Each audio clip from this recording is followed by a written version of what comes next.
Muy buenos días, hermanos. Contento nuevamente de estar con ustedes. Gracias por recibirnos en su casa. Gracias por permitir estar en su living, en su cocina, en su dormitorio, no sé. Pero gracias por permitirnos estar ahí y compartir lo que más nos interesa a nosotros, que es la palabra de Dios. Tal vez nos dicen muchas cosas, pero ojalá nos dijeran fanáticos de la palabra de Dios, fanáticos de Jesús. Sí, quisiéramos ser así. Quisiéramos ser personas que realmente disfrutan, se gozan en las promesas de Dios. Quisiéramos ser personas que vivimos pensando en Dios, vivimos pensando en la segunda venida del Señor Jesús. Y es por eso, hermanos, que quisiera que tuvieran paciencia en oír, porque al final vamos a terminar con una serie de preguntas. Una serie de preguntas que nos hagan a nosotros pensar y evaluarnos, hermano. Hermano, nosotros saliendo a la calle con pecado o andando con pecado, el demonio nos hace pebre, hermano, entienda eso. El pecado no agrada a Dios, usted pierde la comunión con Dios. Hay cosas que tenemos que sacar de raíz de nuestro corazón. El prejuicio, por ejemplo, la reacción rápida, el mal pensamiento. Cuando las cosas no resultan como queremos. Ahora andan todos preocupados del COVID, todos preocupados de esto. Hermano, está escrito. Dele gracias a Dios que están ocurriendo estas cosas, hermano. Y usted dirá, ¿pero cómo? Está escrito, se está cumpliendo la palabra de Dios. Pestes. Está escrito. Hermano, oremos para que Jesús nos venga a buscar. No anda alarmado que la vacuna esta, que la vacuna de allá, no sirve, que esta sirve, que esta... Hermano, yo me vacuné unos días atrás, la que me pusieron, no importa, me pusieron una vacuna, gracias, porque además es gratuita. ¿Se fija? Pero andamos preocupados de tantas cosas. Preocupémonos de capturar más almas para el Señor Jesús, de llamar la atención a estas personas. Pero para eso yo tengo que ser la persona que el Señor quiera usar. ¿Para qué? Para predicar su palabra. Usted no va a ir a vender un producto, usted no va a ir a vender una escoba, o una aspiradora, o una asesina. Usted va a ir a exponer las verdades de Dios. Usted va a predicar la palabra de Dios. Y tiene que estar enterado, pero usted debe ser el vaso limpio para que pueda llevar este mensaje de manera santa y correcta a las personas que le van a oír. ¿Bien? Así que no se sienta tocado de alguna, y si haga una pregunta, reciba la pregunta y conteste la pregunta. No, es que el pastor, ¿qué sé yo de lo que está haciendo usted? ¿Qué sé yo de lo que anda pensando usted? Entonces, no, es que el pastor debe... ¿Qué debe el pastor? Tengo tantas cosas que hacer. Me toman tanto tiempo los mensajes que pregúntele a mi esposa cómo termino de cansado. Si ya no soy un joven de 50 años, soy una persona que va hacia los 70 años. Entonces, escuche. Ponga atención y examínese si el primero que golpea la palabra del Señor es el que prepara el mensaje. Así es que anímese a oír con fe, a oír de parte de Dios. Dios me quiere decir algo. ¿Lleva una vida perfecta? No escucho. ¿Lleva una vida perfecta? No, ¿no es cierto? Entonces le va a servir el mensaje. Le va a servir. Bien, pongamos atención. Voy a tomar varios hechos que ocurren, varias situaciones del Antiguo Testamento y el Nuevo Testamento. Y les voy a hacer un relato. Yo les voy a hacer resumen, ustedes lo leen en sus casas. Éxodo 14, del 10 al 20. El capítulo 14 de Éxodo. ¿Qué es lo que pasa ahí? Israel está siendo liderado por Moisés. Están clamando a Dios. Reclaman a Moisés porque tienen que huir del faraón con su ejército, un ejército preparado para la batalla, adiestrados por años en la batalla, y estos hombres y estas mujeres no tenían idea de ejército, de armas. A lo más podían manejar el azadón y ver las ovejas, pero nada más. No tenían armamento como lo conocen los israelitas, entonces era todo un terror. Frente el mar y atrás los egipcios. Y reclaman a Moisés. Fíjense lo que dicen. Es mejor ser esclavo y vivir que morir en el desierto. Es mejor ser esclavo allá en Egipto que morir aquí en el desierto. Y era Dios quien estaba guiando a este pueblo. Moisés, fíjese una palabra, Jesús lo usó varias veces. No temáis, no teman. ¿Qué es lo que pasa cuando nuestra fe decae? Empezamos a tener miedo, empezamos a tener temores. En vez de estar contento con lo que estamos viviendo. No temáis, veréis la salvación de Jehová. Veréis la salvación de Jehová. Dios peleará por nosotros. Dios peleará por nosotros. Ahora, Dios dice, tienes que hacer lo que yo mando. ¿Qué le dice a Moisés? Dile que marche el pueblo, que empiecen a caminar. Porque ahí estaban revolucionados, reclamando a Moisés y a Aarón. Alza tu vara, esa que usó para las 10 plagas. Alza tu vara y divide el mar. Imagínense tremendas cosas que Dios va a hacer delante de estos incrédulos. Alza tu vara, divide el mar. El resto de lo que hay que hacer, déjamelo a mí, dice Dios. Yo me encargo. Y cuando van caminando, ¿cierto? Y ya entraron al mar, el ángel que les protegía, que iba adelante, se puso a la retaguardia. Y la nube de humo se puso a la retaguardia. Nadie les iba a atacar por detrás, nadie. Así que podían ir al frente limpio con la protección de Dios atrás, con el ángel que lo guardaba. ¿Se fija? ¿En qué es lo que tenía este pueblo? Miedo. ¿Qué es lo que tienes tú? ¿Tienes miedo? ¿Qué es lo que estaba mirando la gente? Lo que ellos podían hacer, no lo que Dios podía hacer. Y ese es uno de nuestros grandes problemas. Vemos con nuestros ojos, no vemos lo que Dios puede hacer, no vemos lo que Dios quiere hacer. Ahí tenemos un problema planteado, ¿cierto? Éxodo capítulo 14. Ahora voy a relatar algo de Números capítulo 13 y capítulo 14. Hice los resúmenes para ganar tiempo, ¿de acuerdo? Los espías.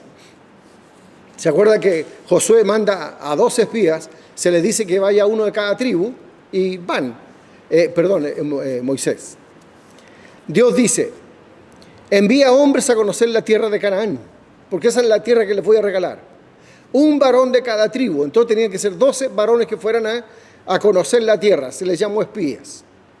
Moisés les dice, lleguen al Negev, suban al monte, observen la tierra, cómo es. El pueblo es fuerte, débil, son pocos o muchos. Las ciudades son habitadas, son campamentos, son plazas fortificadas. Tierra como es, el terreno como es fértil, estéril, hay árboles. Tomen frutos del país y árboles. ¿Qué hay árboles allá? Entonces, así lo hicieron durante 40 días. El informe de ellos. Fluye leche y miel. Es un pueblo fuerte. Ciudades grandes, fortificadas. Ahí están los hijos de Anac, los gigantes. Habitan Amalek, el Eteo, el Jebuseo, el Amorreo y el Cananeo. Caleb habla. Subamos, tomemos la ciudad. Nosotros podemos más que ellos. Imagínense, ciudades fortificadas. También tenían ejército, también tenían gente preparada para la guerra. Ellos venían saliendo de una esclavitud. Los que sean, 600.000 hombres, pero los otros tenían armas, sabían de armas. Ellos no. Los otros, 10. No podemos ir. No. Son más fuertes que nosotros. La tierra traga a los moradores. Todos son altos, grandes. Vimos los gigantes, los hijos de Anac. Eso es lo que respondieron los otros 10. Porque hay 2 que no estuvieron de acuerdo con ellos. Caleb y Josué. El pueblo grita y llora. Se quejan contra Moisés y Aarón. Preferimos morir en Egipto como esclavos, pero no importa. Allá estábamos tranquilitos, nadie nos molestaba, pero eran esclavos. Volvamos a Egipto. Eso es lo que mucha gente opta en el día de hoy. Prefieren ser esclavos del mundo, esclavos de todo lo que ocurre y no tener la libertad en Cristo Jesús. Prefieren vivir en Egipto. Josué y Caleb se paran y dicen, la tierra es buena, Si agradamos a Dios, fíjese aquí, si agradamos a Dios, Él nos dará la tierra. No sean rebeldes, no teman, de nuevo la frase no temáis, no teman al pueblo, los comeremos como pan. Imagínense, los comeremos como pan. ¿Y sabe lo que quería hacer el pueblo? Matarlos a piedrazo. A Caleb y a Josué, querían matarlos a piedrazo. ¿Por qué? Porque creyeron el informe de lo que vieron esos hombres con sus ojos, nuevamente con sus ojos. ¿Qué es lo que vio Caleb y Josué? Lo que Dios puede hacer. Fíjese, dice, la tierra es buena. Si agradamos a Dios, Él nos dará la tierra. No sean rebeldes. ¿Se fija que nosotros muchas veces basamos todas nuestras decisiones en lo que ven nuestros ojos y no en la fe que tenemos en el Señor? Imagínense que los querían matar a piedrazo. Moisés intercede por el pueblo ante Dios, que los quiere destruir. Dios, después del discurso de Caleb y de Josué, Dios quería matar al pueblo, quería destruirlo, quería hacer desaparecer ese pueblo. ¿Se da cuenta, no?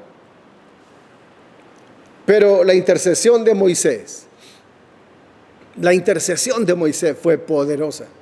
¿Qué le dijo a Dios? ¿Qué va a pensar la gente? ¿Qué van a pensar los otros pueblos? ¿Qué va a pensar el amorreo, el jebuseo? ¿Qué van a pensar? Que tú los sacaste de allá con mano poderosa, los trajiste aquí y los mataste. Ese fue tu propósito. Eso es lo que va a decir la gente del Dios que estuvo con Israel. Dios le dijo, voy a matarlos a todos y de ti voy a hacer una nación grande. Moisés dijo, no, porque tu nombre está en juego, tu reputación está en juego. ¿Ok? Entonces, tenemos que pensar, ¿cómo dirigimos nuestra vida? ¿Por la fe, mirando a través de los ojos de Dios, o mirando con nuestros ojos? Tercera historia. Sansón. Usted la conozco. Bueno, igual se las voy a repetir. Eso está en Jueces 16, 23 al 31, la parte que me interesa a mí.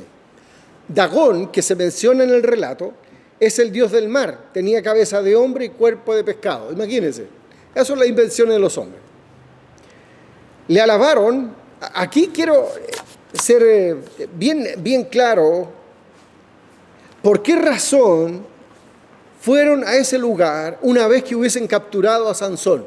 ¿Por qué fueron a celebrar? ¿Por qué fueron a burlarse de Sansón?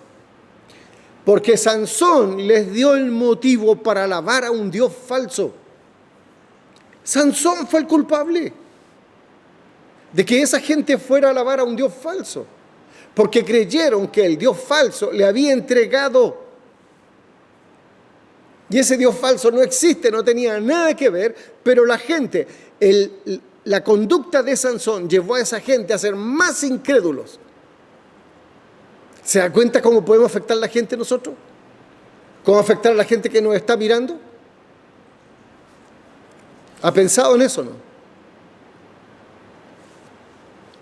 Entonces, la motivación se las dio Sansón. Porque imagínense, Sansón iba a moler en un molino, es un trabajo de mujeres. Andaba un muchacho guiando, lo tomaba de la mano y lo guiaba. No tenía ojos, se los sacaron. Ahora, él no se quiere suicidar, se quiere vengar. Y le dice a Dios, dame fortaleza para vengar mis dos ojos. Él entregó su vida. ¡Oh, admirable! ¿Por qué admirable? Dígame, ¿lo que hizo Sansón fue la voluntad de Dios? ¿De la forma que lo hizo Sansón fue la voluntad de Dios? Vemos a Sansón como una persona llena de fuerza, fortaleza física, pero no la supo usar. No la supo usar. ¿No estaría gobernado por los deseos de la carne? Porque fue mujeriego. Y una mujer que él se enamoró, le confiesa la fuente de su fuerza. ¿Y qué es lo que logra? Ser derrotado. Un hombre de Dios, un juez de Israel, apenas alcanzó a gobernar Israel 20 años. fue derrotado, derrotado y humillado. Sí, murió mucha gente ahí cuando Sansón bota las columnas. Hemos visto películas que hablan de eso. Hizo lo que tenía que hacer Sansón, siguió las instrucciones de Dios. ¿Acaso Dios también nos reprende en la iglesia de Corintios que teniendo tantos dones no agradaban a Dios? ¿Cuánta gracia tengo yo de Dios? ¿Para qué la uso? ¿Cuántos dones Dios me dio? Me dio por lo menos uno. ¿En qué lo uso? Un don malgastado. Voy al Nuevo Testamento. Hasta aquí vamos claros. Espero que sí. No tengo respuesta de allá, pero espero que sí, que estemos claros. ¿Cierto? Moisés. Tenemos a Moisés, ¿verdad? Los espías con Moisés y jueces con Sansón. Ahora vamos a ver algunos milagros. Y después nos vamos a llenar de preguntas, hermano, en base a esto que tenemos acá. ¿De acuerdo? Espero le saquemos provecho, hermano, de acuerdo a lo que les dije al comienzo. La mujer cananea. Esto está basado en Mateo 7, 24 al 30, Mateo 15, del 21 al 28. Una mujer cananea, que era de Tiro y de Sidón, clamaba: Señor, hijo de David. Ojo. ¿Por qué? ¿Qué pasa, pastor? Ojo, le dice, Señor. ¿No era israelita? Señor, hijo de David. ¿Cómo se refería al Señor Jesús? Señor, hijo de David, se postra a los pies de Dios. Ten misericordia de mí, ten misericordia de mí. ¿Qué significa? No me pagues conforme a mis pecados. Tengo a mi hija atormentada por un demonio. Mire el amor de madre, cómo va a humillarse ante Dios para que Dios libere a esa pobre niña. Jesús no responde. Los discípulos le dicen, despídela, está molestando, está gritando aquí. Jesús le dice a la mujer, yo soy enviado a las ovejas perdidas de la casa de Israel. No tengo nada que ver contigo. Así, soy enviado a la casa de Israel, a las ovejas perdidas de la casa de Israel. Y Jesús...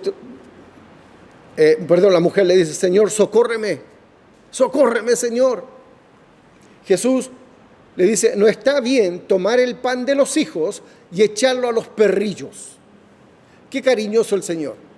Los israelitas, a todos los que no eran judíos, les decían perros. Jesús tomó un diminutivo y lo trató con cariño. Jesús dice, no está bien tomar el pan de los hijos y echarlo a los perrillos. Y la mujer, pero aún los perrillos comen de las migajas que caen de la mesa de sus amos. Humildad. No se puso en la condición de un israelita, sino en la condición de un perro. Pero aún así comen de lo que cae de la mesa. Humildad. Hermano, humildad. Si fuéramos humildes entre nosotros, si fuéramos humildes con la autoridad, humildes con los demás, ¿cómo cree que sería nuestra vida, hermano? Jesús le dice, grande es tu fe. Hermano, ¿usted cree que la fe no tiene una consecuencia? Sí, tiene premios. Tiene premios. Dios se agrada cuando nuestra fe va creciendo, va creciendo. Grande es tu fe, hágase contigo como quieres. ¿Qué quería? La sanidad de su hija. Su hija en ese minuto fue sana. ¿Logró lo que quería? Sí. ¿Cómo? Fíjese cómo se refiere al Señor Jesús, cómo se postra delante de Él, con qué humildad le habla. Insistió en la petición, no dijo, ya no. Insistió en la petición y puso la fe en la persona correcta. En la persona correcta. Entonces nosotros vamos y oramos, nos piden orar. Usted podría orar y nosotros hoy nos sentimos, podríamos enseñar a las personas a orar y decirle que tiene que ser en el nombre de Jesús. Pero si usted no cree en el nombre de Jesús, ¿qué puedo hacer por usted yo? Es el caso de la mujer cananea, la hija de Jairo, un principal de la sinagoga. Está basado en Mateo 9, 18 al 26, Marcos 5, 22 al 43 y Lucas 8, 40 al 45. Para que usted lo chequee aquí en casa, les doy tiempo para que busquen. Puede buscar Mateo 9, Marcos 5 o Lucas 8, como quiera. Pero el que tiene más detalle es Marcos 5. Vaya a Marcos 5, rápidamente. Y lea con su familia. Ya niños, veamos, mire, ¿qué es lo que va a decir? Y si hay algo malo, me llama y me dice después, pastor, se equivocó en esto. Se lo voy a agradecer. Porque todavía no conozco ningún hombre infalible. Ni menos yo. Así que ponga atención. La hija de Jairo. Se acerca a Jesús, este varón. Se postra delante de Jesús. ¿Qué significa eso? Rodillas, manos, cabeza al suelo.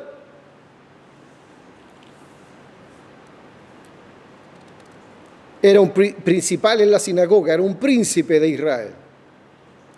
Le rogaba mucho, entra en mi casa, entra en mi casa.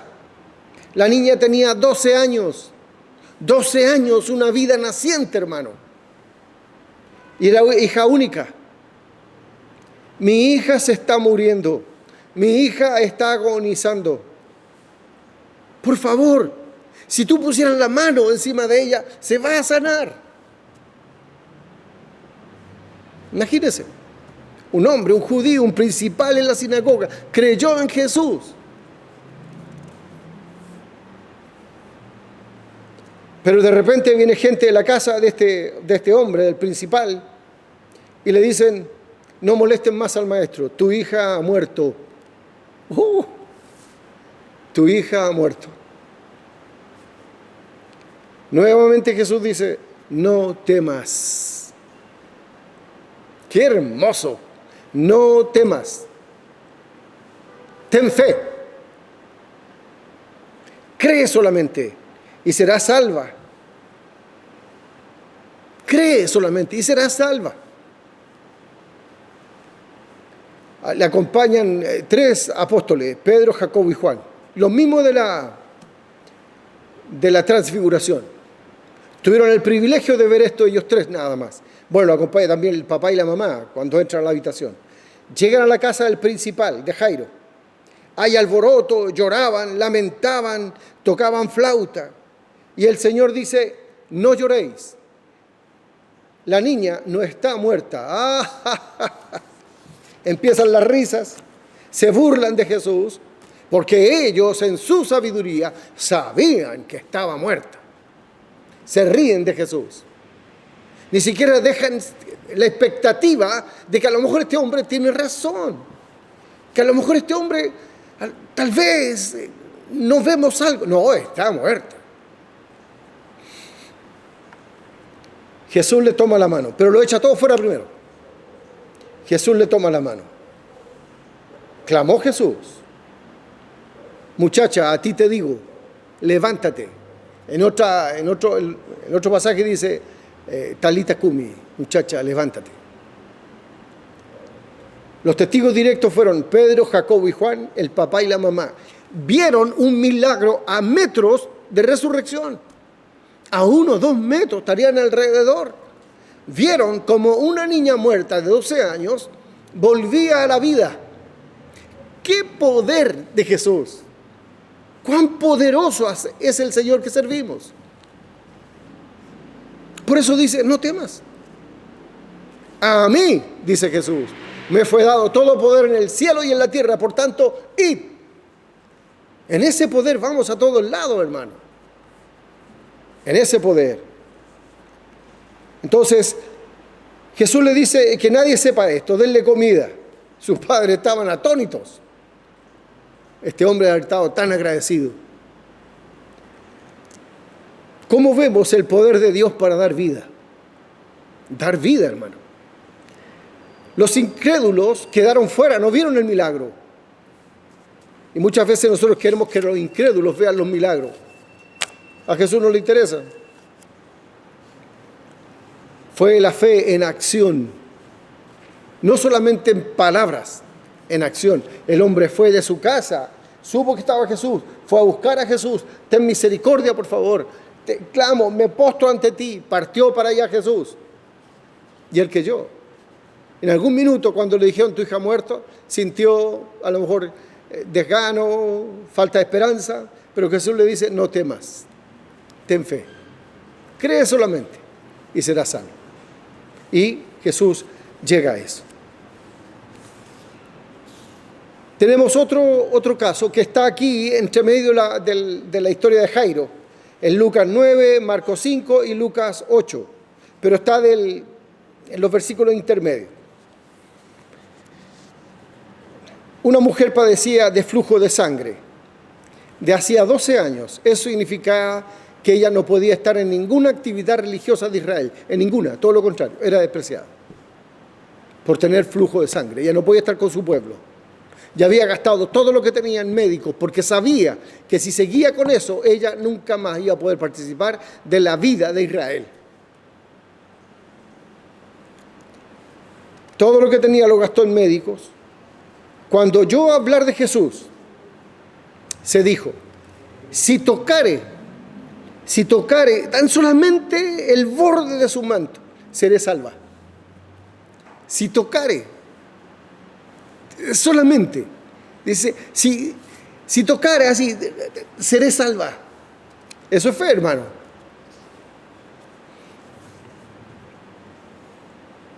Enseguida, una vez que tocó el manto de Jesús, enseguida su mal se detuvo y ella siente el cuerpo sano. Verifíquenlo en los pasajes que le di. Ella siente el cuerpo sano. Y Jesús pregunta, ¿quién me ha tocado? Vamos al lado de Jesús, Jesús va ahí, va lleno de gente, todos le apretujaban, y Jesús dice, ¿quién me tocó?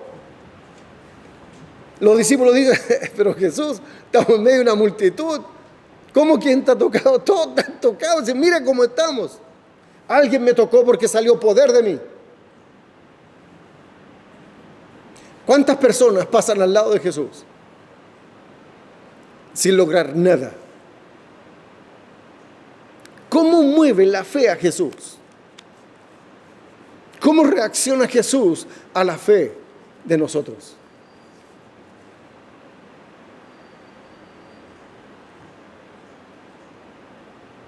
La mujer tuvo miedo. Dijo, la palabra dice, temiendo y temblando. ¿Cómo estaría de asustada, temiendo y temblando? Tengo miedo, y ese miedo le hacía temblar. Sabiendo que lo que había hecho, vino a Jesús, se postró delante de él y le dijo la verdad. Jesús le dice, hija, tu fe te ha hecho salva. Ve en paz. Queda libre, queda sana de tu azote. Fe. Fe. Fe. ¿Cuánta fe hace falta hoy día en el mundo? Esta mujer se acercó a Cristo con la verdad. ¿Cuántas veces necesitamos acercarnos a Jesús a decirle la verdad? Pero tenemos tantas cosas que pedir, tantas cosas que obtener. Muchos se acercan a Jesús pero sin fe, no logran nada porque van sin fe. Y esto nos demuestra también que Jesús tiene el poder sobre todo y sobre todos.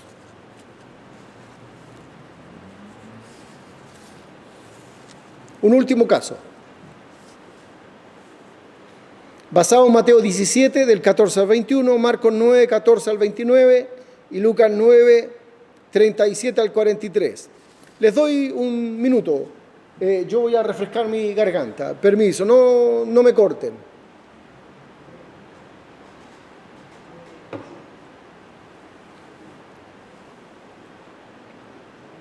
También Marcos, el que tiene más información. Mateo 17, 14, Marcos 9, 14, Lucas 9, 37. Búsquelo. ¿Bien? ¿Está listo? Un muchacho endemoniado. Un muchacho endemoniado. Un hombre llega a los discípulos, en medio de la multitud. La gente se da cuenta, se asombran. Los escribas disputaban con los discípulos de Jesús. La gente corrió a Jesús, le saludaron. Jesús le pregunta, ¿qué disputáis con ellos? ¿Qué conversáis con ellos? ¿Qué enredo tienen ustedes? Responde uno a la multitud y le dijo, dice en un pasaje que le clamó, le dijo en voz alta, traje a ti mi hijo único.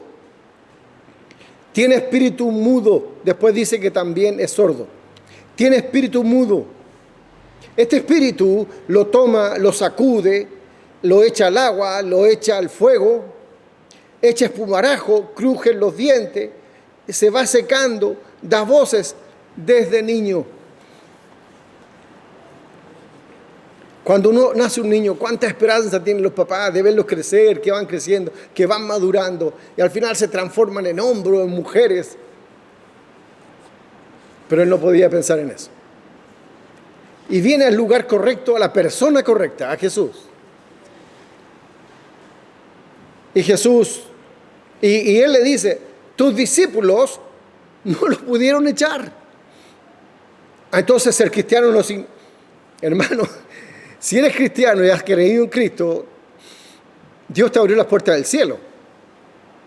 Pero que vayas a ser una persona útil, un cristiano, una cristiana realmente útil, se necesitan otras cosas. Porque hay muchos que vegetan en la iglesia. ¿Y qué hacen? ¿En qué colaboran? ¿En qué ayudan? Bueno, el hombre le dice, tus discípulos no lo pudieron echar. Y en la expresión de Jesús, oh generación incrédula y perversa, ¿hasta cuándo os he de soportar? ¿Hasta cuándo estaré con vosotros? ¿Cómo Jesús le molestaba la falta de fe? La falta de hacer las cosas bien. Jesús dice, espíritu inmundo y mudo y sordo, sal de él. No más en él, no entres más en él. Lo sacude con violencia y sale. Quedó sano desde ese minuto. Es Jesús, ese Jesús que predicamos. Sí tiene poder sobre los espíritus. Los discípulos van calladitos, después ahí van los 12 y le preguntan, ¿por qué nosotros no pudimos echarlo fuera? La respuesta de Jesús es por vuestra poca fe. Pero si estamos contigo, por vuestra poca fe. Este género no sale sino con oración y ayuno. Y tú no vas a orar si no tienes fe. Tú no vas a ayunar si no tienes fe.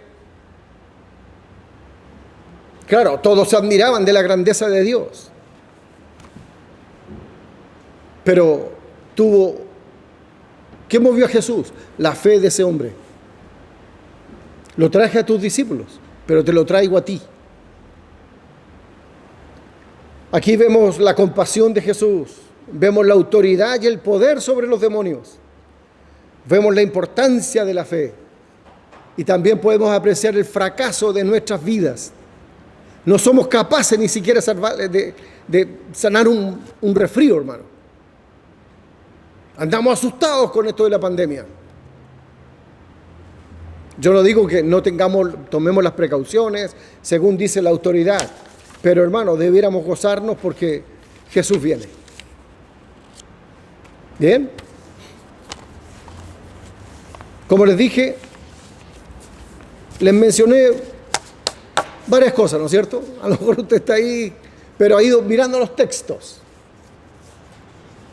Y ¿se recuerdan cuando los israelitas están frente al mar y los egipcios vienen detrás?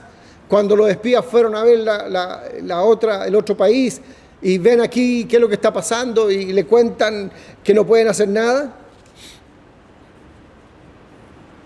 1 Samuel 16:7 dice, Jehová, y Jehová respondió a Samuel, no mires a su parecer ni a lo grande de su estatura, porque yo lo desecho, dice, pero porque Jehová no mira lo que mira el hombre, porque el hombre mira lo que está delante de sus ojos.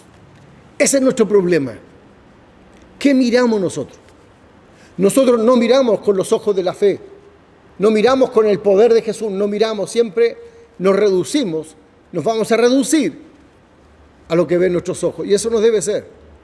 Debemos tener más confianza en Dios. ¿Cómo? Una segunda pregunta.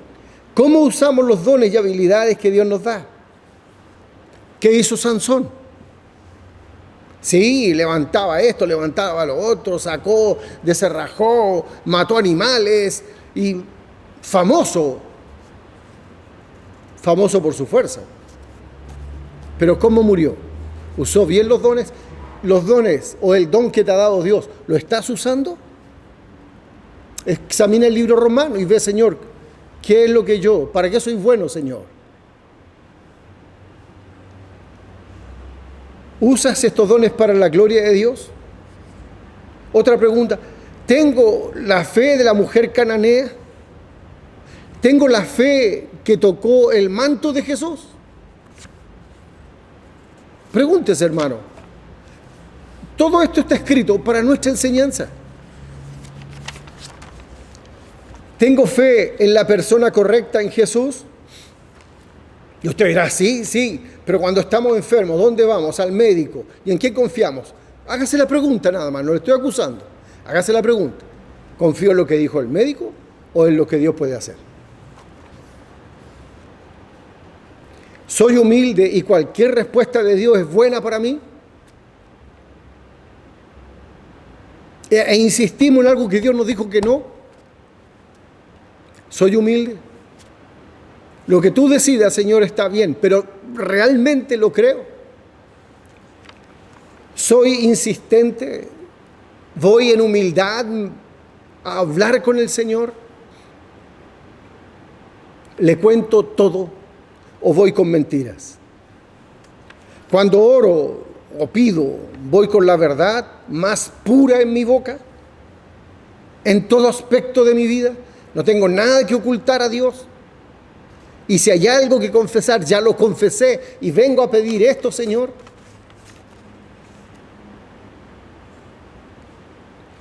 ¿Creo en verdad todo lo que dice la Biblia?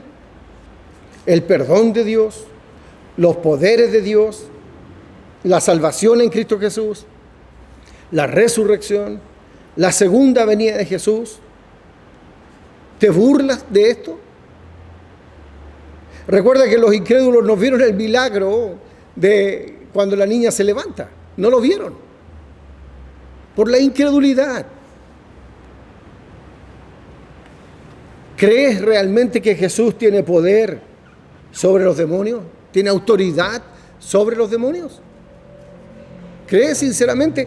Hazte la pregunta. Yo estoy haciendo preguntas que me hice yo. En Marcos 9, 23, 24 dice, Jesús les dijo, si puedes creer, al que cree todo le es posible. ¿Se recuerdan el hombre que llevó a su hijo, que el demonio lo tiraba al fuego, lo tiraba al agua y tenía tantas cicatrices que crujía los dientes, que echaba espumarajo? ¿Se recuerda? Bueno, este hombre, Jesús le dijo a este hombre, si puedes creer, al que cree todo le es posible. E inmediatamente el padre del muchacho endemoniado, clamó y dijo, creo. Pero fíjese la otra frase que dice este mismo hombre, ayuda mi incredulidad. Ayúdame a salir de la incredulidad. Hermano, piensen, este mensaje no es una acusación. Es reflexivo, porque tenemos que salir a ganar el mundo para Cristo, hermano. Ya luego, pronto ya, tal vez la pandemia va a pasar o va a aflojar un poco y vamos a poder salir, hacer actividades, qué sé yo, o poder reunirnos aquí, invitar más gente con más pasión, con más fe, que el local se nos haga chico. Por favor, piensa, examínate y ojalá esto te haya servido. Que Dios les bendiga. Muchas gracias.